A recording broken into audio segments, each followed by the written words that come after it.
애틀랜타 라디오 코리아 8월 3일 수요일 오늘의 한 뉴스입니다.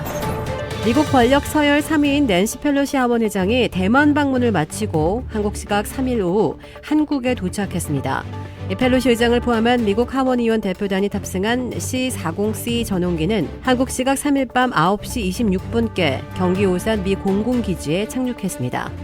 펠로시 의장은 오산에서 용산으로 이동해 한 호텔에 머물 것으로 전해졌습니다.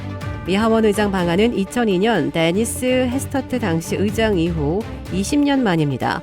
펠로시 의장은 내일 4일 오전 김진표 국회의장과 회담할 예정이며 양국의 의장은 국회 접견실에서 북한 문제를 비롯한 인도태평양 지역의 안보, 경제협력, 기후위기 등의 현안에 대해 약 50분간 회담합니다. 이후 펠로시 의장은 판문점 공동경비구역 JSA를 찾아 장병들을 격려할 것으로 전해졌습니다. 그가 JSA에서 대북 메시지를 낼지에도 관심이 쏠리고 있습니다. 한국 대통령실 관계자는 이날 브리핑에서 펠로시 하원 의장의 동아시아 순방 일정이 예정대로 순조롭게 마무리되길 바란다며 하원 의장의 방한을 환영하며 한미 양국의 국회의장 협의를 통해 많은 성과가 있기를 바란다고 밝혔습니다. 대통령실은 윤석열 대통령이 펠로시 하원 의장과 만나는 일정은 없다고 밝혔습니다. 인플레이션의 여파로 2분기 미국인들의 카드 빚이 20년 만에 최대폭으로 늘어나고 있는 것으로 나타났습니다. 뉴욕 연방준비은행에 따르면 미국의 카드 부채는 2분기에 8,900억 달러로 지난해 같은 기간보다 13% 늘었습니다. 이는 1999년 이후 23년 만에 최대 증가율이었습니다. 카드 부채는 전분기 대비로는 5.5%가 늘었습니다. 뉴욕 연은은 차입금 증가가 상당 부분은 물가 상승에 기인한다고 설명했습니다.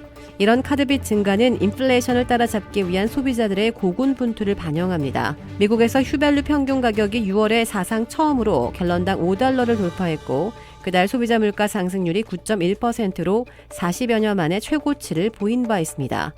새로 신용카드를 발급받은 미국인들도 많았습니다. 신용카드 신규 계정은 2분기에 2억 3,300만 개 늘어 2008년 이후 가장 많이 증가했습니다. 대한민국 관세청은 8월 1일부터 인천공항 제2여객터미널과 김포공항 두 곳을 통해 해외에서 입국하는 여행자들은 모바일 방식으로도 세관에 휴대폰 신고를 할 수 있다고 밝혔습니다. 그간 한국으로 입국하는 모든 여행자는 입국 시 종이로 된 휴대폰 세관 신고서를 작성해 세관 직원에게 직접 대면 제출했습니다. 이는 입국 시마다 반복되는 인적사항 기재 등 여행자의 불편함과 감염병 전파 위험 등의 문제가 있었습니다. 이에 관세청은 이번에 여행자 세관 신고 앱을 개발하고 입국장에 모바일 자동 심사대를 설치함으로써 비대면, 하이패스 방식의 여행자 휴대폰 신고 방법을 추가했습니다. 여행자의 편의성 향상뿐만 아니라 감염병 위험 감소 및 정부의 전산 관리 등을 통한 효율적 행정이 가능해질 것으로 기대됩니다. 입국 여행자가 앱을 통해 휴대폰을 신고하면 QR코드가 생성되고 해당 QR코드를 공항 입국장에 설치된 자동 심사대에 인식시킨 후 통과하면 세관 신고가 완료됩니다. 세계 최대 온라인 쇼핑업체 아마존이 1일부터 애틀랜타를 포함한 10개 도시에서 당일 배송을 시작했습니다. 이 당일 배송이 시작되는 도시는 애틀랜타를 포함해 시카고, 달라스, 시애틀, 워싱턴 DC, 마이애미, 피닉스, 스카츠데일, 라스베가스이며 프라임 멤버들이 $25 이상의 상품을 구매했을 경우에만 무료로 당일 배송됩니다. 태국에서 뺑소니 사망 사건을 일으키고도 불기소돼 태국인들의 공분을 샀던 재벌가 손자가 마약 복용 혐의로 처벌받지 않게 돼 논란이 되고 있습니다.